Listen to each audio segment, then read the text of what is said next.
పరిశుద్ధ నామమునకు వందనములండి. మీ అందరికీ ప్రైజ్ ది లార్డ్.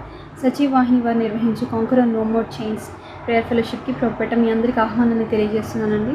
సో జూమ్లో మాతో పాటు జాయిన్ అయిన మీ అందరికీ కృతజ్ఞతలండి. యూట్యూబ్ లైవ్ ద్వారా ఈ ప్రోగ్రామ్ని వీక్షిస్తున్న ప్రతి వారికి ప్రొపెట ఆహ్వానాన్ని తెలియజేస్తున్నానండి. సో ఇంకా ఏమాత్రం ఆలస్యం చేయకుండా ఈ కార్యక్రమాన్ని ప్రార్థనతో ప్రారంభించుకున్నామండి. స్తుతి స్తుతి స్తుతి స్తోత్రం హల్లెలూయా. పరిశుద్ధాత్మదేవ, నీ ఘనమైన నామానికి కోట్ల కొలది కృతజ్ఞతలు స్తుతులు స్తోత్రములను మహిమ చెల్లిస్తున్నాము దేవా. ఉదయకాలం మొదలుకొని ప్రభా ఇప్పటివరకు తండ్రి నీవు కాపాడుతున్న విధానాన్ని బట్టి నీకే స్తుతులు స్తోత్రములను చెల్లిస్తున్నాం ప్రభా. యేసయ్య తండ్రి దేవా, మరి ఈ కార్యక్రమాన్ని బట్టి నీకే వందనాలు మహిమ చెల్లిస్తున్నాము ప్రభా. మన తన రక్షకుడు మరి ఈ ప్రేయర్ మన తన స్టార్టింగ్ మొదలుకొని ఎండింగ్ వరకు నీవే తోడే ఉండమని వేడుకుంటున్నాం ప్రభా. నీకు వందనములు దేవా. యేసయ్య మరి వాక్యం బోధించిన తన వారిని ప్రభా నీవు ఆశీర్వదించమని వేడుకుంటున్నాం ప్రభా. నీ ఏడంతల ఆత్మచేత అభిషేకించమని వేడుకుంటున్నాము ప్రభా. దేవా దయచేసి తన రక్షకుడా మరి వారి ద్వారా నీవే మాట్లాడమని వేడుకుంటూ ప్రార్థిస్తున్నాం ప్రభా. మా అందరితో దేవనైన వారి ద్వారా నీవే మాట్లాడి మమ్మల్ని స్థిరపరిచి బలపరిచి లేవనెత్తమని వేడుకుంటున్నాం అయ్యా. నీకు స్తుతులు చెల్లిస్తున్నాము దేవా. యేసయ్యా మరి అదే రీతిగా ప్రభా నా వాక్యాన్ని ఒక చెవితో విని ఒక చెవితో వదిలిపెట్టకుండా ప్రభా నా తండ్రి రక్షకుడు సమస్త కల్మషాన్ని అతని సమస్త దుష్టత్వాన్ని నన్ను తొలగించుకొని ప్రభా సాత్వికమైన మనసుతో దేవనైనా నీ వాక్యాన్ని నన్ను స్వీకరించడానికి సహాయం చేయమని వేడుకుంటూ ప్రార్థిస్తున్నాం ప్రభా. దేవానికే వందనాలు చెల్లిస్తున్నాం ప్రభా. వాక్యానుసారమైన నన్ను జీవితాలను దయచేయండి ప్రభా. దేవా మరి ఈ దినం తండ్రి ఎవరెవరికి ఈ క్షణమంతా ఎవరెవరికి నన్ను ఎటువంటి మాటలు నన్ను మరి అవసరమై ఉన్నదో ప్రభనైనా మరి ఆ మాటలను మరి మా అందరికీ అనుగ్రహించి ప్రభనైనా మా అందరినీ బలపరచవలసిందిగా కోరుతున్నామయ్యా. నీకు స్తుతులు స్తోత్రములను చెల్లిస్తున్నాము తండ్రి. యేసయ్యమన్న తన కార్యక్రమం ఆది మొదలుకొని అంతం వరకు ప్రభా నీవే అధ్యక్షత వహించమని వేడుకుంటున్నాం ప్రభా. పరిశుద్ధాత్మదేవాని సంచారం ఇక్కడ తనైనా చేయమని వేడుకుంటూ ప్రార్థిస్తున్నాం ప్రభా. దేవా ఇక్కడికి పరిశుద్ధాత్మను ఎన్నో ఆహ్వానిస్తున్నాము తండ్రి. నీకు స్తుతులు చెల్లిస్తున్నాం ప్రభా. నీవే అధ్యక్షత వహించి ప్రభా ఇక్కడ నీవే తనైనా తన కార్యక్రమం అంతట్లో ప్రభా నీవే అతని నీవే ఉండి పరిశుద్ధాత్మదేవ నడిపించవలసిందిగా కోరుతున్నాను ప్రభు. నీ ఆత్మకార్యాన్ని దేవనైనా జరిగించవలసిందిగా కోరుతున్నామయ్యా. నీకే స్తుతి స్తోత్రములను చెల్లిస్తున్నాం ప్రభా. దేవా మన తల్లి రక్షకుడ మరి ప్రోగ్రామ్ అంతట్లో ఎటువంటి ఇంటర్నెట్ ఇంటరప్షన్స్ లేకుండా ప్రభా ప్రతి ఇంటర్నెట్ ఇంటరప్షన్స్ని నజరేడని యేసయ్యని నమ్ములు బంధిస్తున్నాము దేవానికి వందనములు ప్రభా. నా తల్లి రక్షకుడ ఎటువంటి అనవసరమైన శోధన కీడు రాకుండా ప్రభా ప్రతి కీడు నుండి శోధన నుండి తప్పించమని వేడుకుంటున్నాం ప్రభా. నీకు వందనాలు దేవా. తన యొక్క వాది తన రక్షకుడు ఎటువంటి తనైనా మరి పన్నాగములు పన్నినప్పటికీ ప్రభా మరి ఆ పన్నాగములన్నిటినీ నజరేడనేసి అని అగ్నిలో కాల్చివేయుచున్నాము దేవానికి స్తోత్రములు ప్రభా. నీవే సహాయం చేసి నడిపించమని వేడుకుంటూ కార్యక్రమం అంతటినీ ప్రభా నీకు మహిమకరంగా మా అందరికీ ఆశీర్వాదకరంగా చేయమని ఈ కార్యక్రమాన్ని నీ హస్తాలకు అప్పచెప్తూ నా తండ్రి నీకే వందనాలు స్తుతులు స్తోత్రములను చెల్లిస్తూ నజరేయుడైన యేసుక్రీస్తు నామములో ఈ ప్రార్థన అడిగి వేడుకొని పొందుకొని ఉన్నాము తండ్రి. ఆమేన్. మనం ఇప్పుడు ఒక ప్రాముఖ్యమైన సమయంలోనికి వచ్చామండి. అదే వాక్య సందేశం అండి. సో ఈ దినము మన మధ్యలో వాక్య సందేశాన్ని అందించడానికి పాస్టర్ రాజేష్ బ్రదర్ గారు ఉన్నారండి. సో ఈ సమయాన్ని వారికి అప్పచెప్తున్నానండి. Brother over to you. ఈ యొక్క వాక్యాన్ని అందించడానికి దేవుడు చూపిన మహాకృపను బట్టి దేవునికి వందనాలు తెలియజేస్తూ ఉన్నాను. మరి సందర్భంలో ఒక చిన్న వాక్య భాగాన్ని మనం చదువుకుని దాన్ని ధ్యానం చేద్దాం. ఇదిన వాక్య ధ్యానం కొరకు నెహెమ్యా గ్రంథం 1వ అధ్యాయం 1వ వచనం నుండి నేను చదువుతున్నాను. హకల్యా కుమారుడైన నెహెమ్యా యొక్క చర్యలు. 20వ సంవత్సరంలో కిస్లేవు మాసమున నేను షూషను కోటలో ఉండగా నా సహోదరులలో హనానీయను ఒకడును యూదులలో కొందరును వచ్చిరి. చెరపట్టబడిన శేషములో తప్పించుకొనిన యూదులను గూర్చియు యెరూషలేమును గూర్చియు నేను వారిని అడుగగా వారు చెరపట్టబడిన వారిలో శేషించిన వారు ఆ దేశంలో బహుగా శ్రమను నిందను పొందుచున్నారు. మరియు యెరూషలేము యొక్క ప్రాకారము పడద్రోయబడినది, దాని గుమ్మములను అగ్నిచేత కాల్చబడినవని నాతో చెప్పిరి. చిన్న మాట మనం ప్రార్థన చేసుకుందాం. పరిశుద్ధ జీవము కలిగిన దేవ సర్వాధికారి నీకు వందనాలు ప్రభా. అయ్యా ఈరోజు నీ వాక్యము ద్వారా మరొకసారి మీరు మాతో మాట్లాడండి. మాకు అవసరమైన ఆధ్యాత్మిక పాఠముల చేత మమ్మల్ని హెచ్చరించండి. మా బలహీనతలు ఏంటో నీ వాక్యపు వెలుగులో మాకు తేటపరిచి మమ్మల్ని మేము సరిదిద్దుకుంటూ పరిపూర్ణతలోనికి కొనసాగునట్లుగా దయచూపండి.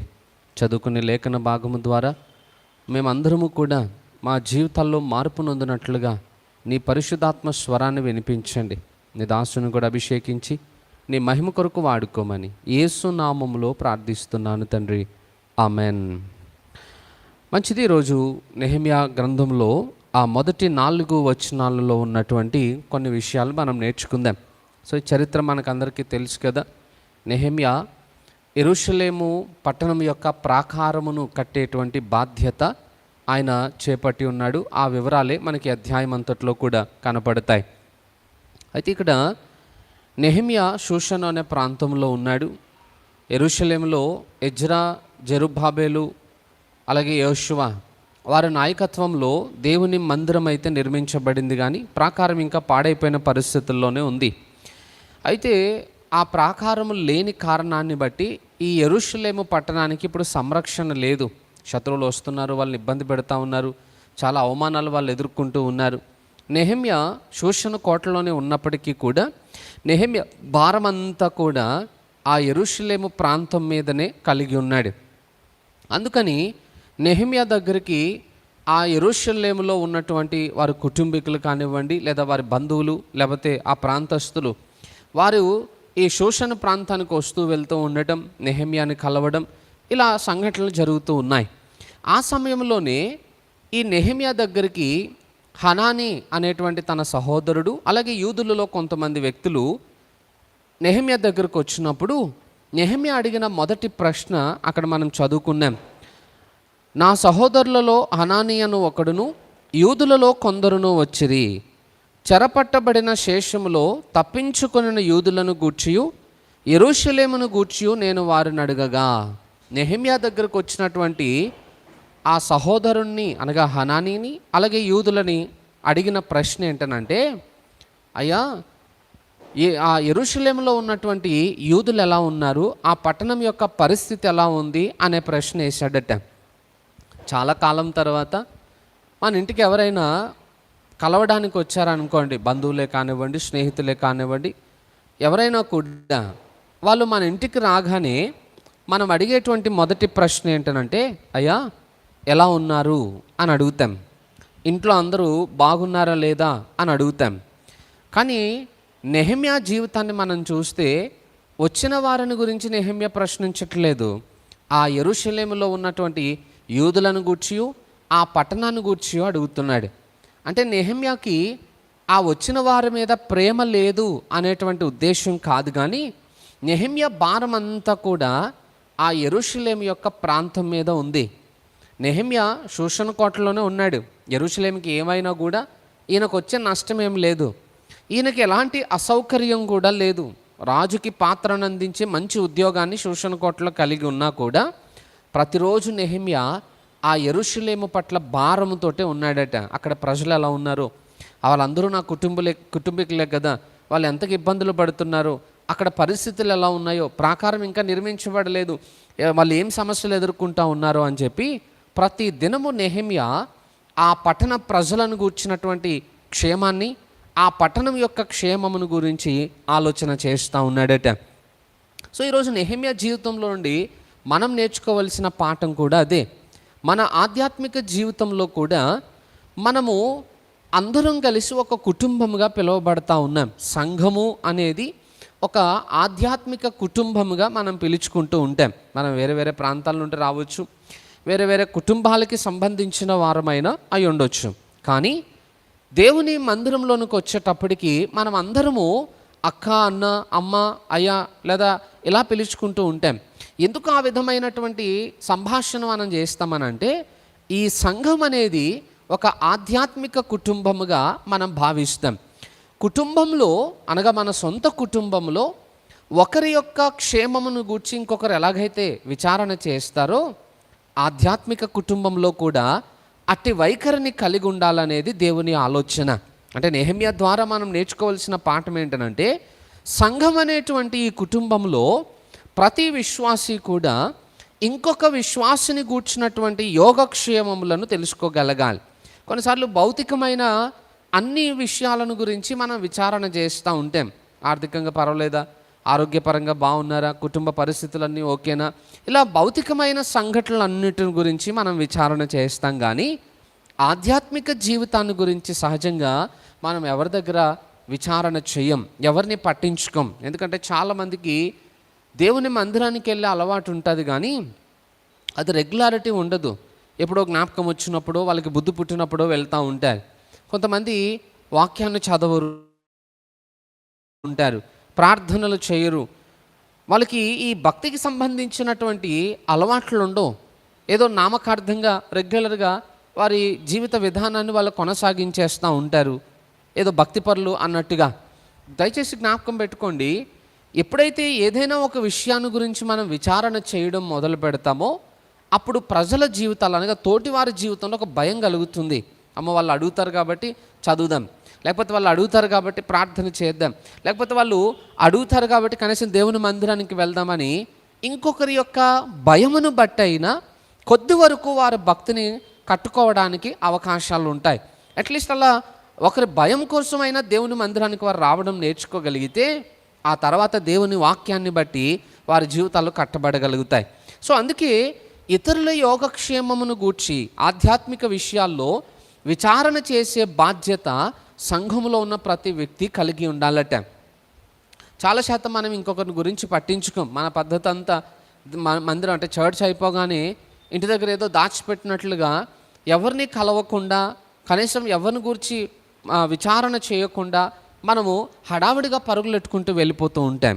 గుర్తుపెట్టుకోండి, సంఘం అనేటువంటి శరీరంలో ఏ ఒక్కరూ బలహీనపడినా, ఏ ఒక్కరూ వెనకబడిపోయినా దాని ఇంపాక్ట్ సంఘం అంతటి మీద ఉంటుంది. కాబట్టి ఏ విశ్వాసి కూడా నిర్లక్ష్యంగా ఉండకుండా ఇంకొకరి యొక్క క్షేమమును గూర్చి తెలుసుకునేటువంటి ప్రయత్నాలు మనం చేయగలగాలి. చాలా శాతం అనవచ్చు, అయ్యా సంఘ కాపరు ఉన్నాడు కదా, ఆయన చేస్తాడు కదా ఈ పనులన్నీ, మాకెందుకు ఇవన్నీ అనొచ్చేమో.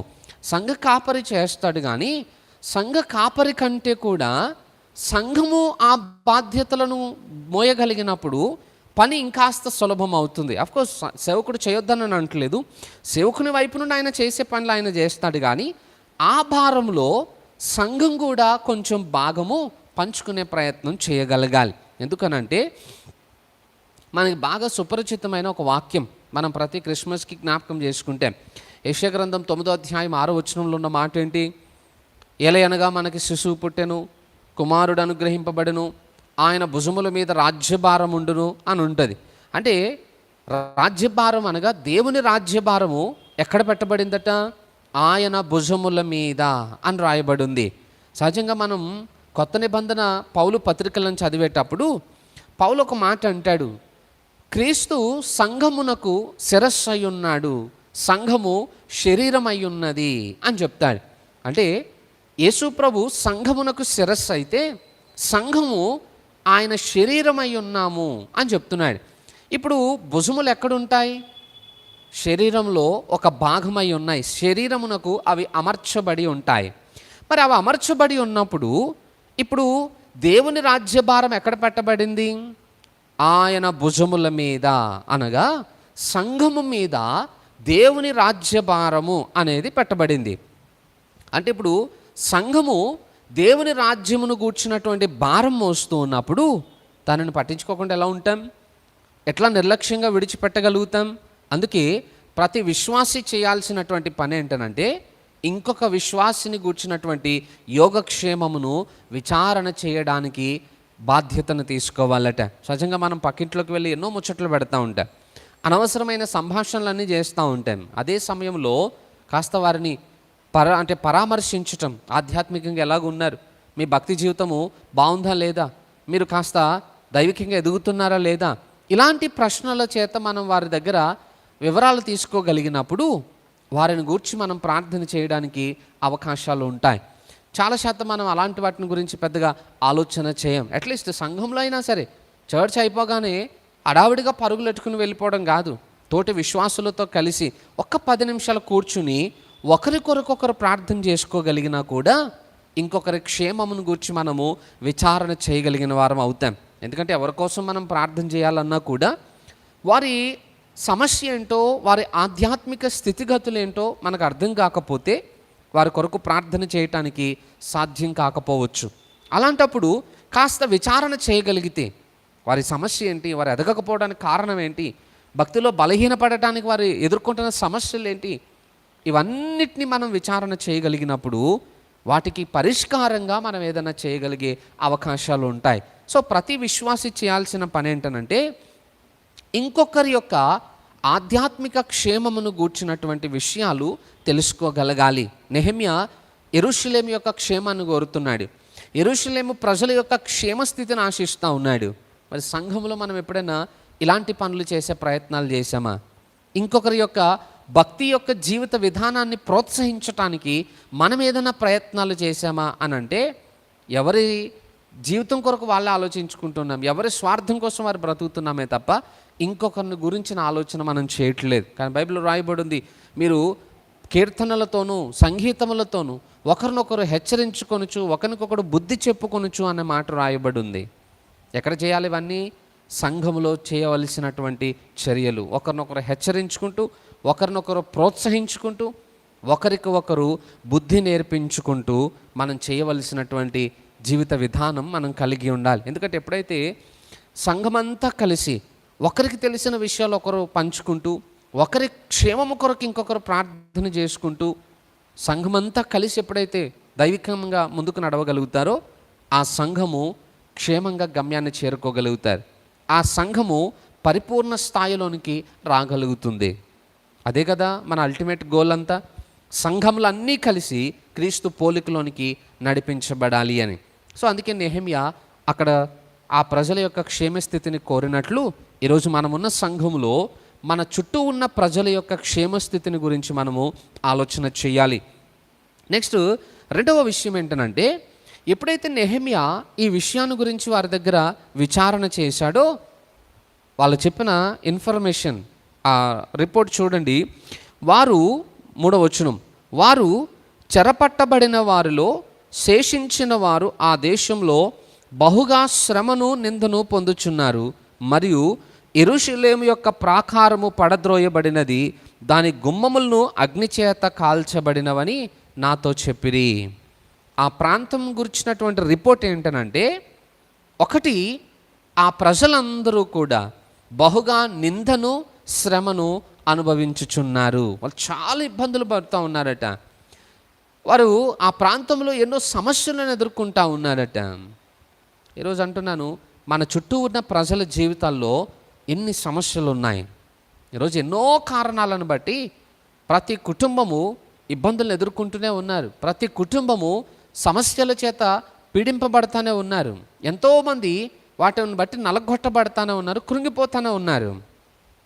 కానీ మనము వారి స్థితిని గురించి మనం ఎప్పుడూ ఆలోచన చేయట్లేదు. వారిని గురించి పట్టించుకునే ప్రయత్నాలు ఏవి కూడా మన జీవితంలో చేయలేకపోతూ ఉన్నాం. దయచేసి ఈరోజు ఆ లోపమును మనం సరిదిద్దుకునే ప్రయత్నాలు చేయాలి. ప్రతి విశ్వాసి కూడా మరొకరి యొక్క సమస్య ఏంటో అర్థం చేసుకోగలగాలి. అంతేకాదు, యెరూషలేము యొక్క ప్రాకారము పడద్రోయబడింది, దాని గుమ్మములు కూడా అగ్ని చేత కాల్చబడ్డాయి.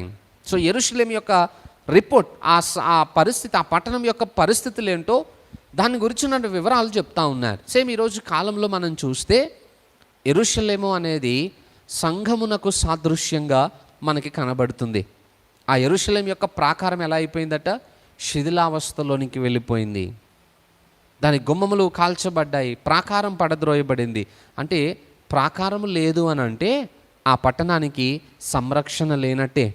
ఎలాగైతే ఆ పట్టణపు యొక్క ప్రాకారము శిథిలావస్థలోనికి వెళ్ళిపోయిందో ఈరోజు సంఘములు కూడా అదే పరిస్థితుల్లో కనబడతా ఉన్నాయి.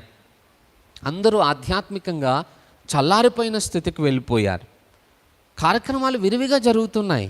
ఎక్కడికి వెళ్ళినా మీటింగ్లే, ఉపవాస పండుగలు, ఆశీర్వాద పండుగలు, స్వస్థత పండుగలు, ఓపెన్ మీటింగ్స్, గాస్పెల్ మీటింగ్స్, ఎన్ని రకాలుగా మీటింగ్స్ కార్యక్రమాలు నిర్వహించబడతానే ఉన్నాయి. సరే, ఇంత ప్రయాసంతో సేవకులు పరిచర్య చేస్తున్నారు కదా, వీటన్నిటి వెనకాల రిజల్ట్ ఏంటిది అని మనం చూస్తే ఫలితం శూన్యంగానే కనబడుతూ ఉంది. ఇప్పుడు సువార్త కొడుకులను పెడుతున్నాం, ఎంతమంది రక్షింపబడుతున్నారు ఆలోచన చేయండి. ప్రతి సువార్త కొడుకులో ఉండేది క్రైస్తవులే. ఉజ్జీవ కొడుకులను పెడుతున్నాం.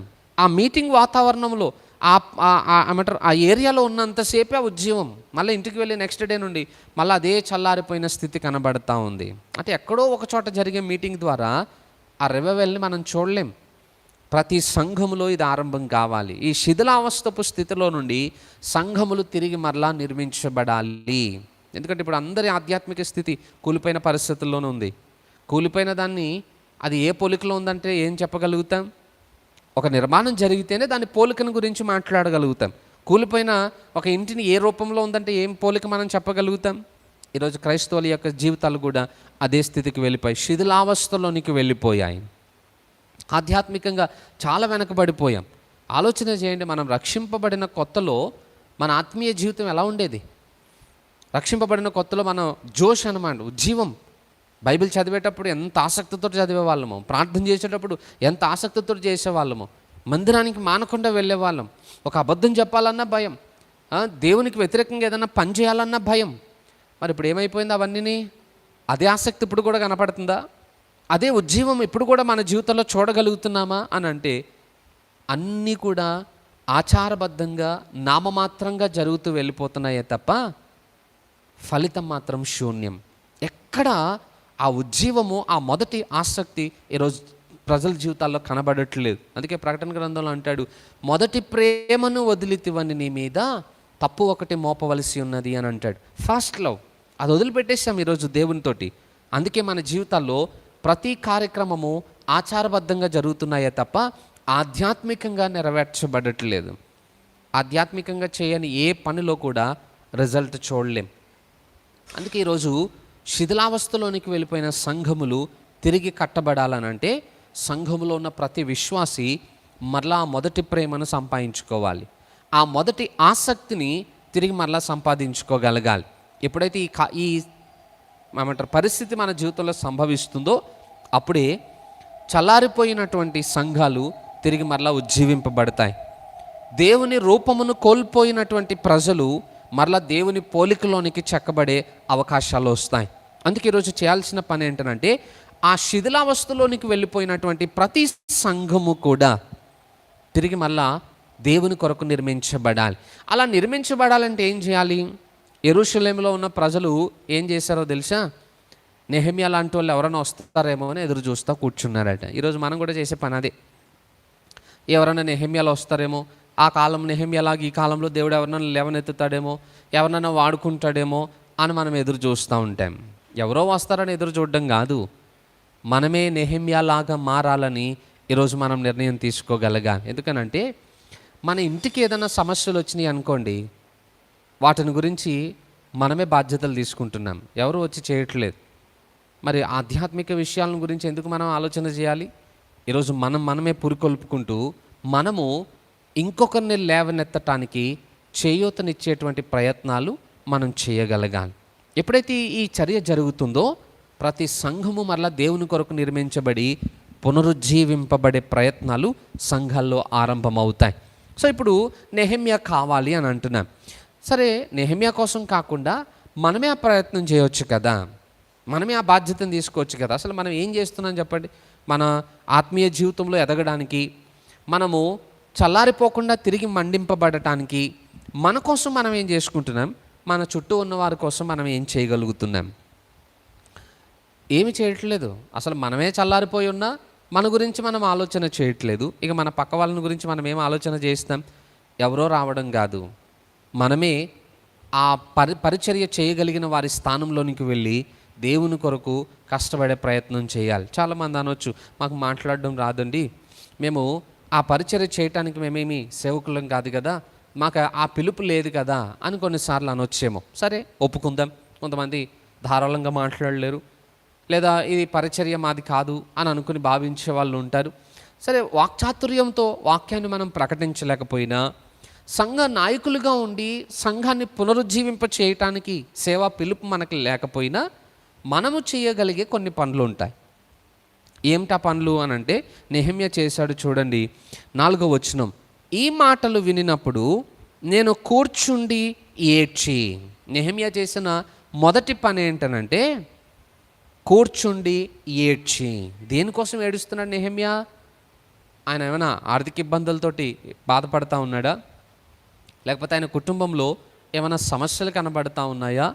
ఏంటిది ఆయన ఎదుర్కొంటున్న సమస్య ఏడవడానికి అని అంటే, వ్యక్తిగతంగా ఆయనకంటూ ఏమి ఇబ్బంది లేదు, అన్ని సౌకర్యాలు ఉన్నాయి ఆయనకి.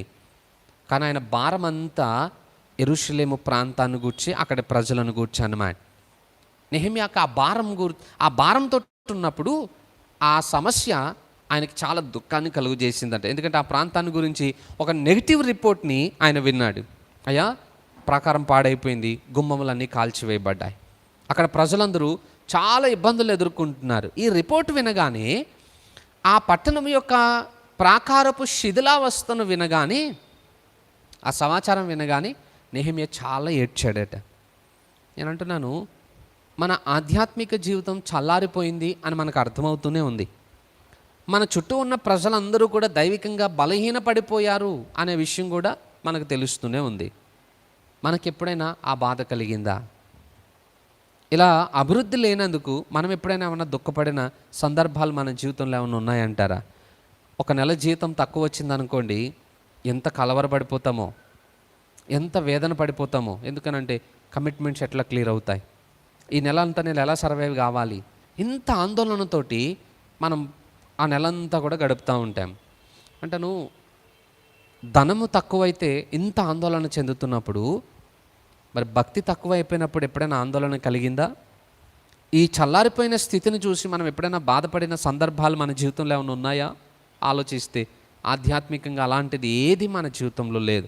అసలు ఏడిపే రావట్లేదు. మనం చల్లారిపోయినందుకు, దిగజారిపోయినందుకు, బలహీనపడిపోయినందుకు ఏ దుఃఖము మన జీవితంలో లేదు. భౌతికమైన వాటి విషయం కోసం రోధిస్తాం, కలవరపడిపోతాం, అభివృద్ధి చెందడానికి వేరే ప్రత్యామ్నాయాలు వెతుక్కుంటున్నాం. మరి ఆధ్యాత్మిక జీవితం అంతకంటే విలువైంది కదా. మరి దాని కొరకు మనం ఏం ప్రయత్నాలు చేస్తున్నాం? ఏవి లేవు. ఎందుకంటే ఆధ్యాత్మిక జీవితాన్ని గురించిన చింతన ఎవరికి లేదు, దాని గురించిన ఆలోచన కూడా ఎవరికి లేదు ఈ కాలంలో. దయచేసి ఈరోజు ఆ లోపమును మనం సరిదిద్దుకుందాం. మన కోసం మనం ఏడవాలి, మన చుట్టూ ఉన్న వారి కోసం కూడా మనం ఏడవడం నేర్చుకోవాలి. అయ్యో ప్రభువా, ఏ స్థితిలో ఉండేవాడిని, ఎలా దిగజారిపోయాను, ఎంత భక్తిగా బ్రతికేవాడిని, ఎలా చల్లారిపోయాను. నేనే కాదు, నా చుట్టూ ఉన్న వారందరి జీవితాలు అలాగ ఉన్నాయి నాయన అని మొదట దేవుని సన్నిధిలో కూర్చుని ఏడవడం నేర్చుకోవాలి. బాధను వ్యక్తపరచాలి ఆధ్యాత్మికంగా బలహీనపడుతున్నప్పుడు. రెండవది ఏంటంటే, కొన్ని దినములు దుఃఖముతో ఉపవాసముండి. ఫస్ట్ ఆ రిపోర్ట్ వినగానే ఏడ్చాడు.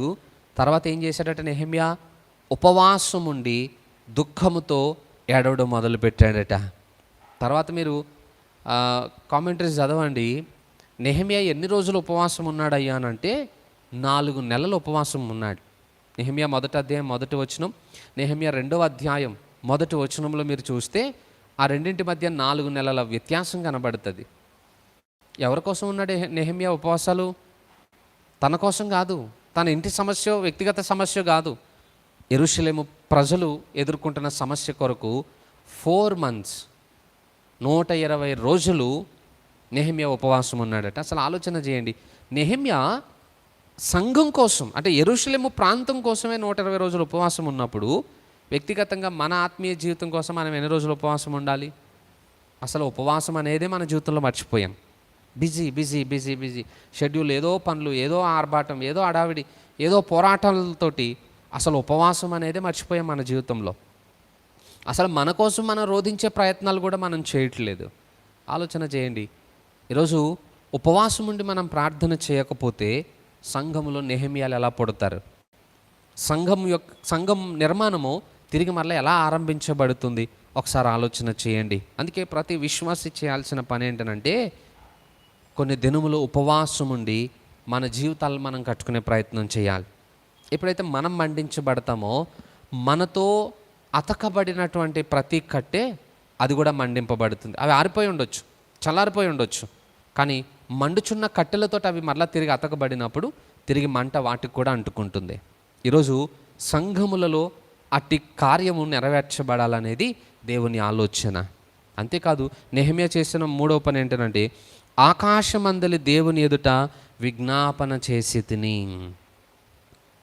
3 విషయాలు: ఏడ్చాడు, ఉపవాసం ఉన్నాడు, దేవుని సన్నిధిలో మొరపెడతా ఉన్నాడు. ఈరోజు మన లైఫ్లో ఈ 3 పనులు మనం చేయటం నేర్చుకోవాలి. కూలిపోయిన సంఘాలు, చల్లారిపోయిన భక్తుల జీవితాలు తిరిగి మరలా పునర్నిర్మించబడాలి అని అంటే మనం వ్యక్తిగతంగా చేయాల్సిన పని దేవుని సన్నిధిలో ఉపవాసం ఉండి రోధించటం నేర్చుకోవాలట. నిజంగా మనం ప్రకటించలేకపోవచ్చు, సంఘములో నడిపించలేకపోవచ్చు, అట్లీస్ట్ ప్రార్థన చేసిన, దేవుని సన్నిధిలో మనం రోధించినా కూడా దేవుడు నెహెమ్యాలను పంపించవచ్చేమో, నెహెమ్యా లాంటి వారిని సంఘంలో నుండి లేవనెత్తొచ్చేమో, మన ప్రార్థనలను ఆలకించి దేవుడు కార్యము జరిగించవచ్చేమో. ఎందుకనంటే ఒకడే నెహెమ్యా యెరూషలేము యొక్క క్షేమం అంతటిని ఆయన చూడగలిగాడు. ఆ ప్రాకారపు నిర్మాణమునకు ఆయన కారకుడయ్యాడు. ఒక్క నెహెమ్యా వల్ల అంత పరిచర్య జరిగితే, సంఘంలో ఉన్న ప్రతి విశ్వాసి ఒక నెహెమ్యా అయితే ఎంత పరిచర్య జరుగుతుంది, ఆ ప్రాంతం ఎంతగా ప్రభావితం చేయబడుతుంది ఆలోచన చేయండి. సో ఎక్కడి నుంచి ఎవరో వస్తారని అది ఫస్ట్ పక్కన పెడదాం. ఫస్ట్ మనం నెహెమ్యాలాగా మార్చబడటానికి ప్రయత్నం చేద్దాం. ఇన్ కేసు మనకు ఆ సామర్థ్యం లేదా, ప్రార్థనైనా చేద్దాం నెహెమ్యాలాగా, దేవుడు ఆ నెహెమ్యా వంటి వ్యక్తులను పంపించినట్లుగా. ఎప్పుడైతే సంఘాలు ఈ భారాన్ని ఎత్తుకుంటాయో, ఇటు ఆసక్తిని కలిగి ఉంటాయో, దేవుని కార్యం మరలా తిరిగి ఆరంభించబడుతుంది. ఎందుకంటే మనం నిర్లక్ష్యంగా ఉండడానికి సమయం ఎక్కువేం లేదు. క్రీస్తు రాకడికి చాలా సమీపంగా ఉన్నాం. అలాగని రేపు ఎల్లుండని చెప్పట్లేదు. మనం అనుకున్నంత దీర్ఘకాలం అయితే లేదు, చాలా తక్కువ సమయం ఉంది. తిరిగి మరలా మనం కట్టుకోకపోతే మన జీవితాల్ని, సంఘాలు పునరుజ్జీవింపబడకపోతే సంఘాలన్నీ కూడా భ్రష్టత్వానికి గురి చేయబడతాయి, ప్రజలు నాశనానికి అప్పగింపబడతారు.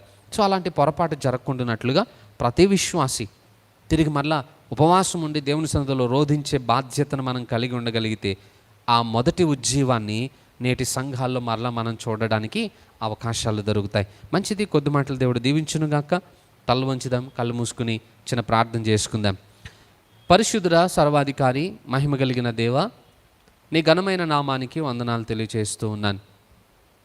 ఈరోజు నీ వాక్యము ద్వారా మాతో మాట్లాడి మాకు నేర్పించిన ఈ సంగతుల కొరకు నీకు వందనాలు. నిజంగానే ప్రభువా, ఆనాడు యెరూషలేము యొక్క ప్రాకారం ఎలా శిథిలావస్థలోనికి వెళ్ళిపోయిందో ఈరోజు మా ఆత్మీయ జీవితాలు కూడా అలానే ఉన్నాయి. ప్రతి ప్రాంతంలో పరిచర్యలు విరివిగా జరుగుతూ ఉండొచ్చు, సంఘాలలో వేలల్లో ప్రజలు కూర్చుని ఉండొచ్చు. కానీ వ్యక్తిగతంగా వారి అంతరంగంలోనికి వెళ్ళి పరిశీలన చేసినప్పుడు అందరి ఆధ్యాత్మిక జీవితాలు కూలిపోయిన స్థితిలోనే ఉన్నాయి. ఈరోజు మరలా సంఘములలో నెహెమ్యాలు లేవనెత్తబడాలి ప్రభువా. తిరిగి నిర్మాణపు పనులు ఆరంభించబడాలి. అందుకొరకు మా వంతు బాధ్యతగా మేము ఏ పని చేయగలుగుతామో అది చేయునట్లుగా మమ్మల్ని పురుకొల్పండి దేవా. సంఘములన్నీ తిరిగి మరలా మండించబడి ఆ మొదటి శతాబ్దపు పరిచర్య, ఆ ఉజ్జీవాన్ని మేము ఈ కాలంలో చూడగలిగినట్లుగా అవకాశాన్ని దయచేయండి. ఈ వాక్యం విన్న ప్రతి ఒక్కరి జీవితాల్లో మరలా ఒక్కసారి ఆత్మ మండింపు జరిగించండి ప్రభా. ఉజ్జీవాన్ని కలుగు చేయండి, మార్పును దయచేయండి. దేవుని కొరకు ఏదైనా చేయాలనేటువంటి ఆ ఉత్సుకతను మీరు ఆరంభింపచేయండి. ప్రతి హృదయంలో వాక్యాన్ని స్థిరపరిచి కార్యమును జరిగించమని యేసు నామములో ప్రార్థిస్తున్నాను తండ్రి, ఆమెన్. ఆమెన్. ఎంతో చక్కగా దేవుని వాక్యాన్ని బోధించిన బ్రదర్ గారికి కృతజ్ఞతలండి. సో విన్న వాక్యాన్ని ఒక చెవితో విని ఒక చెవితో వదిలిపెట్టకుండా సాత్వికమైన మనస్సుతో దేవుని వాక్యాన్ని స్వీకరించి వాక్యానుసారంగా జీవించాలని కోరుతున్నామండి. సో చెప్పబడిన ప్రతి మాట మన జీవితాల్లో అన్వయించుకుంటూ దేవునికి దగ్గరగా సమీపంగా జీవించాలని కోరుతూ మరి ఒకసారి మనం కలుసుకునే పర్యంతం వరకు ప్రభు కృప మీ అందరికీ తోడేయనుగాక. ఆమేన్. Thank you.